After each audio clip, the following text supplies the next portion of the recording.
Salut Guillaume. Salut Laura. Alors aujourd'hui, je voulais te poser quelques petites questions sur des clients qui sont formateurs et qui se posent pas mal de questions justement sur la TVA. Parce que c'est assez particulier quand on est formateur. Donc je sais pas si tu as un petit peu de temps pour qu'on puisse en... Bah tu vois, je suis assis, allons-y. Impeccable. Du coup, le premier cas, c'est un client qui vient d'avoir son agrément. Donc tu sais, il a demandé l'agrément auprès de la Directe et il vient de l'obtenir. Donc il a pas mal de collègues à lui qui lui disent de ne pas mettre de TVA, de demander une exonération de TVA. Comment ça se passe quoi? Est-ce que c'est automatique avec cet organisme-là? Comment ça se passe? Alors c'est vrai que les formateurs ils passent par la Directe, la DRETS maintenant, Ouais, avec 2 E, ouais. Voilà. Ça a changé de nom mais le fonctionnement ne change pas en fait. Hein. On demande l'agrément, comme ça on est formateur, on peut faire prendre en charge les formations. Bon voilà, ça je pense qu'ils connaissent très bien ces questions-là. Oui, en général, le sujet là ça va. Voilà. Le sujet TVA qui vient finalement juste après, c'est un sujet qui est vraiment lié mais qui n'est pas automatique. J'ai mon agrément, ça ne veut pas dire que je suis exonéré de TVA. Et ça, il y a quand même beaucoup de gens qui ne font pas la distinction.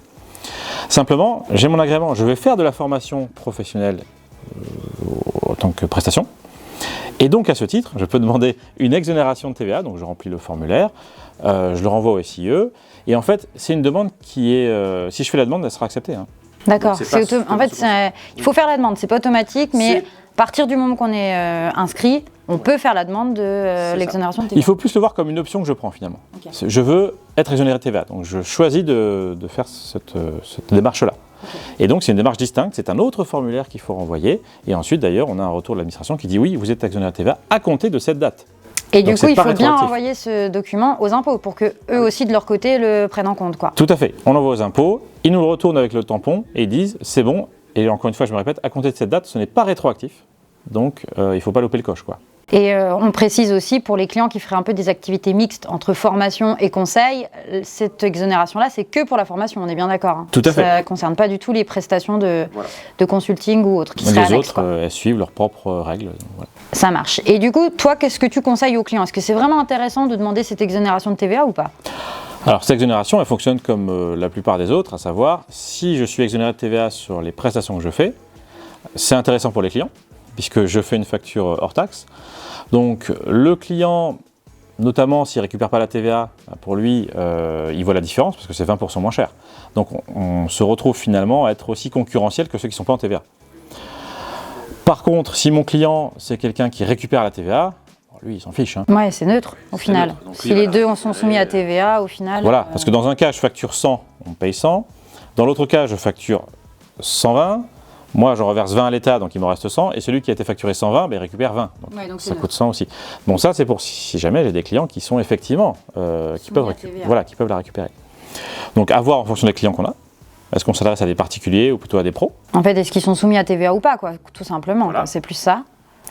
Et deuxième point, il y a la question de la TVA sur les achats. Bah oui. Parce que si je suis exonéré de TVA, je ne peux pas la récupérer sur mes achats, donc tous mes achats deviennent TTC en fait. Alors, là aussi, il y a deux situations, je pense. Il y a la situation peut-être la plus répandue, c'est celui qui a assez peu de frais. Ouais. Donc, dans ce cas-là, bon, si c'est juste pour récupérer la TVA sur les frais du comptable, et Dieu sait qu'ils sont faibles. Oh, bah évidemment. Voilà, donc là, il n'y a pas grand-chose à récupérer. Par contre, on a aussi le cas, et je l'ai déjà vu, du formateur qui loue les salles.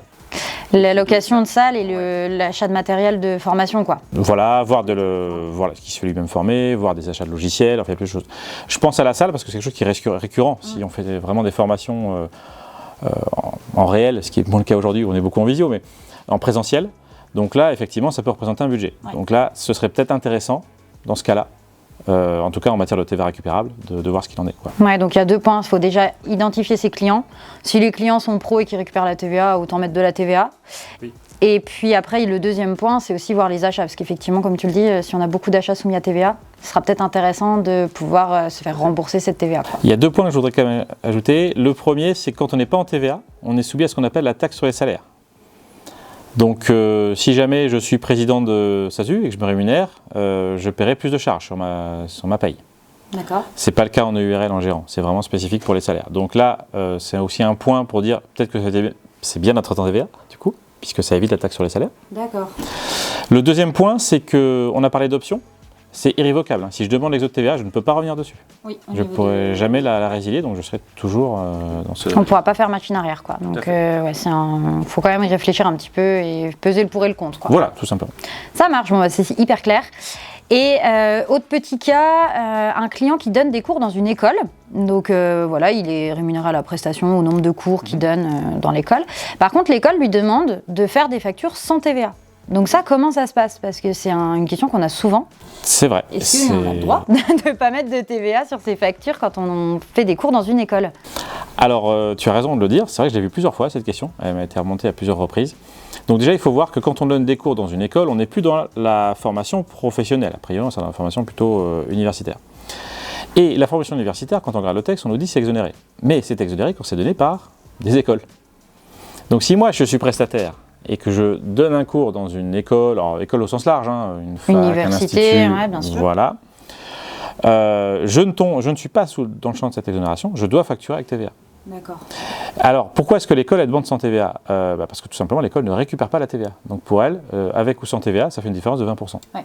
Donc on sera plus cher, quoi, automatiquement. Donc voilà. Là, c'est parce qu'il est indépendant, en fait. Ce client-là est indépendant, il n'est pas interne à l'école. C'est ça. Donc forcément, sa facture doit être soumise à TVA au même titre qu'un client lambda, en fait. Alors après, au même titre qu'un client lambda, il peut peut-être avoir de la franchise de TVA ou autre, et dans ce cas-là, ne pas la facturer. Mais c'est vrai que par rapport à d'autres formateurs qui eux, la factureraient pas, ça fait une différence. C'est ça. C'est vrai que c'est pas neutre. Potentiellement 20% plus cher, quoi.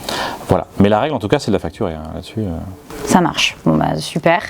Et dernier petit cas d'école, un client donc qui, du coup, on s'est rencontrés parce qu'il donne des cours particuliers, les cours du soir, mais à titre perso en fait. Donc là, il n'y avait pas de TVA. Comme ça prend quand même pas mal d'ampleur, là, on s'est rencontrés pour justement créer son entreprise. Qu'est-ce que ça va devenir au niveau de ses factures maintenant qu'il va devoir faire? Il était sans TVA, est-ce qu'on continue comme ça ou pas? Alors ça, c'est un point intéressant que tu soulignes. C'est vrai qu'il y a l'exonération de TVA qui existe pour encore un troisième cas. On n'est ni dans la formation continue, ni dans la formation universitaire. On est dans les cours de soutien, en fait, cours particuliers. Oui, c'est ça, c'est des cours particuliers. Donc le cours particulier, c'est exonéré de TVA dans la mesure où c'est donné directement par une personne physique à ses élèves et que ses élèves le rémunèrent directement ou par l'intermédiaire de leurs parents, bien sûr. Voilà, on comprend bien. Cette exonération-là, elle est très restrictive. Et donc, si jamais c'est pas un cours d'une personne physique à son élève, mais que c'est personne physique, société, élève, ça marche pas. D'accord. Donc si je passe par une société, je perds le bénéfice de l'exonération de TVA. Et donc je dois facturer de la TVA, alors à moins d'être en dessous de la franchise, encore une fois, les règles classiques. Mais oui, là, il faudra peut-être faire un peu différemment de ce qu'il faisait jusqu'à présent. Oui, parce qu'il peut très bien créer sa société pour donner des cours particuliers, pas forcément s'inscrire à la directe s'il n'a pas besoin d'un agrément. Donc en gros, c'est soit on est à la directe et on demande l'exonération de TVA du fait de cet agrément, soit on demande la franchise, quoi. Quand on ne veut pas de la TVA, c'est les deux cas. On n'est pas obligé d'être à la directe. On n'est pas obligé d'être à la directe, sachant que la directe, elle donne un agrément pour la formation continue professionnelle. Ouais. Donc quand je donne des cours particuliers, ce n'est pas la formation professionnelle. Donc il faut faire attention aussi à la nature de ce qu'on fait comme type de formation. Et je tiens aussi à préciser que dès que j'ai une société, ça ne marche pas, et même dès que j'ai un salarié, ça ne marchera pas non plus, cette exonération-là, dont on vient de parler. Donc c'est vraiment des cas qui peuvent être un peu compliqués. Il faut trouver la bonne case. Dans quel cas sommes-nous?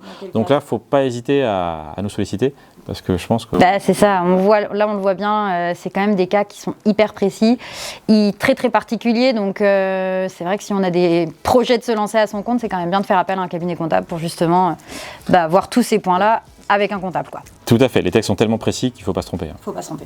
Merci beaucoup Guillaume pour cette vidéo. J'espère que ça vous a plu. Si c'est le cas, bien sûr, abonnez-vous à notre page YouTube. Vous pouvez aussi nous laisser en commentaire toutes vos remarques. Ça nous intéresse de voir si le sujet vous plaît, si vous avez des questions par rapport à tout ça. Et s'il y a des nouveaux sujets qui vous intéresseraient, partagez avec nous toutes ces bonnes idées. On se retrouve très prochainement pour une nouvelle vidéo et je vous souhaite à tous une très belle journée.